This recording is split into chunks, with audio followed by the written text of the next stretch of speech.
Expenditure है तो यहाँ हम लोग लेंगे टू सैलरी, और सैलरी में हमारा कितना है अमाउंट 30,000 दिया गया है। उसके बाद देखेंगे ओएस सैलरी दिया गया भी है, तो ओएस सैलरी दिया गया है तो हम लोग क्या करेंगे, इसमें ओएस सैलरी को इसमें जोड़ देंगे नहीं। यहाँ पर जब अतिरिक्त सूचना में हमारा सैलरी दिया हो, अतिरिक्त सूचना में दिया हो अगर ओएस सैलरी, तब इसको सैलरी के साथ जोड़ेंगे। अगर अतिरिक्त सूचना में नहीं है तो ये हमारा कहाँ होगा, डायरेक्ट बैलेंस शीट में जाएगा। उसके बाद देखेंगे तो प्रिंटिंग एंड स्टेशनरी है, और ये जो है हमारा एक्सपेंडिचर है तो लिखेंगे printing and stationery, printing and stationery.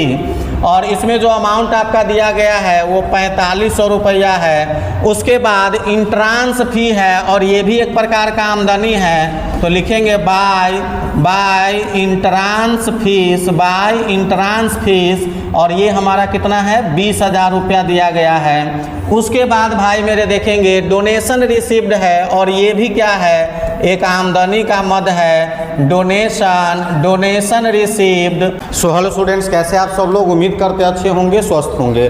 तो आज का ये वीडियो 12th क्लास के लिए लिया गया है। 12th क्लास के लिए हम लोग लिए हैं BSEB यानी बिहार बोर्ड के लिए, बिहार बोर्ड का 12th क्लास के लिए वीडियो लिया गया है। और 12th क्लास के लिए कॉमर्स स्ट्रीम का ये क्लास है, और मेरे चैनल के माध्यम से सारा का सारा पढ़ाई जो है वो कॉमर्स स्ट्रीम का हो रहा है। और कॉमर्स में हमने अकाउंटेंसी 12th के अकाउंटेंस की SK सिंह से ये सवाल लिया है, और ये पार्ट A का है, पार्टनरशिप के अंतर्गत आता है, जिसका नाम है NPO, non for profit organisation, गैर व्यापारिक संगठन। और गैर व्यापारिक संगठन में जो हमारा आज का टॉपिक है वो है इनकम एंड एक्सपेंडिचर अकाउंट, यानी निम्न सूचनाओं से आय तथा व्यय खाता बनाना है। आप यहाँ फॉर्मेट देख रहे होंगे, आय व्यय खाता बनाने के लिए इनकम एंड एक्सपेंडिचर अकाउंट ऊपर में लिखा गया है, पहले साइड एक्सपेंडिचर, फिर अमाउंट, फिर इनकम और फिर अमाउंट। इस प्रकार से आप एक फॉर्मेट क्लियर कर लेंगे। और आपको बता दें कि इनकम एंड एक्सपेंडिचर अकाउंट बनाने के लिए कुछ जरूरी तथ्य को जानना जरूरी है। इनकम एंड एक्सपेंडिचर अकाउंट में कैश का लेखा नहीं होता है, चाहे वो ओपनिंग बैलेंस हो या क्लोजिंग बैलेंस हो। किसी भी प्रकार के कैपिटल रेवेन्यू का लेखा नहीं होगा, किसी भी प्रकार का संपत्ति जिसका सेल या परचेज है लेखा नहीं होगा। लेकिन उस परचेज सेल पर अगर कोई हानि या प्रॉफिट हुआ है तो उसका लेखा हम करेंगे। संपत्ति पर कोई डेप्रिसिएशन लगा है तो उसका लेखा होगा। इन सभी जरूरी तथ्यों को आप याद रखेंगे। उसके बाद इसके अंतर्गत दो चीज़ और है जिसमें आउटस्टैंडिंग और प्रीपेड है, यानी कि एडवांस। तो आउटस्टैंडिंग किसी भी मद के साथ उसका क्लोजिंग जुटेगा और ओपनिंग घट जाएगा, और एडवांस का नियम है कि ओपनिंग जुटेगा और क्लोजिंग घट जाएगा। तो इन सभी तथ्यों को याद रखिए और उसके बाद इस चैप्टर को सॉल्व करें। जो भी आपका एक्सपेंडिचर होगा एक्सपेंडिचर साइड में, और इनकम होगा इनकम साइड में आएगा।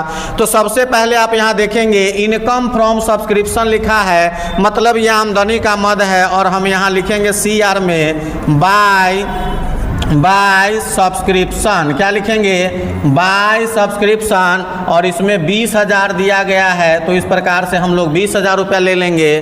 उसके बाद देखेंगे सैलरी पेड है, तो सैलरी पेड क्या है, एक प्रकार का एक्सपेंडिचर है, तो यहाँ हम लोग लेंगे टू सैलरी, और सैलरी में हमारा कितना है अमाउंट 30,000 दिया गया है। उसके बाद देखेंगे ओएस सैलरी दिया गया भी है, तो ओएस सैलरी दिया गया है तो हम लोग क्या करेंगे, इसमें ओएस सैलरी को इसमें जोड़ देंगे नहीं। यहाँ पर जब अतिरिक्त सूचना में हमारा सैलरी दिया हो, अतिरिक्त सूचना में दिया हो अगर ओएस सैलरी, तब इसको सैलरी के साथ जोड़ेंगे।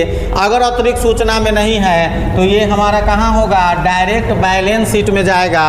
उसके बाद देखेंगे तो प्रिंटिंग एंड स्टेशनरी है, और ये जो है हमारा एक्सपेंडिचर है तो लिखेंगे प्रिंटिंग एंड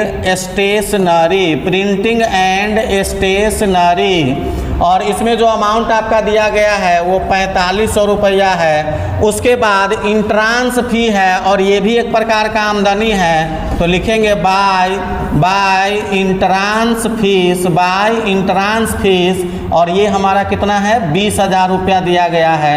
उसके बाद भाई मेरे देखेंगे डोनेशन रिसीव्ड है, और ये भी क्या है, एक आमदनी का मद है, डोनेशन रिसीव्ड।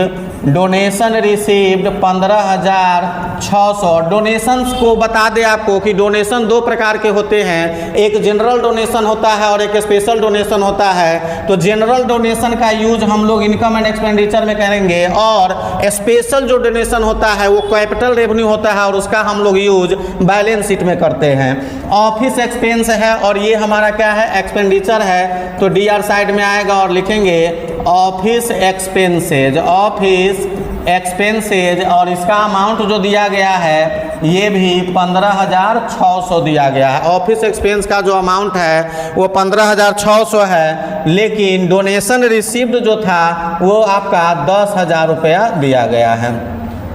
रेंट पेड आप देखेंगे 30,000 दिया है, और ये भी एक प्रकार का क्या है, एक्सपेंडिचर है। तो यहाँ हम लोग लिख सकते हैं रेंट पेड एक्सपेंडिचर में, और रेंट पेड में आपका कितना दिया है, 30,000 दिया गया है। उसके बाद मिक्सलेनियस एक्सपेंस आपका है, तो ये भी हमारा एक्सपेंडिचर है, तो लिखेंगे मिक्सलेनियस एक्सपेंस, और ये हमारा कितना दिया गया है, 4,000 दिया गया है।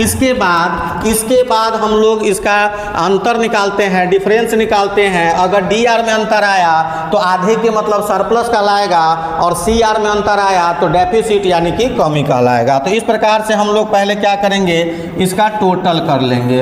अब टोटल कर लेंगे तो 20 कितना है इसका दिया हुआ, यहाँ अगर आप देखेंगे तो 20,000 ये है और 20,000 ये है, 40,000 हो गया, और 10,000 यहाँ दिया है, मतलब इधर आपका कुल अमाउंट 50,000 हो रहा है।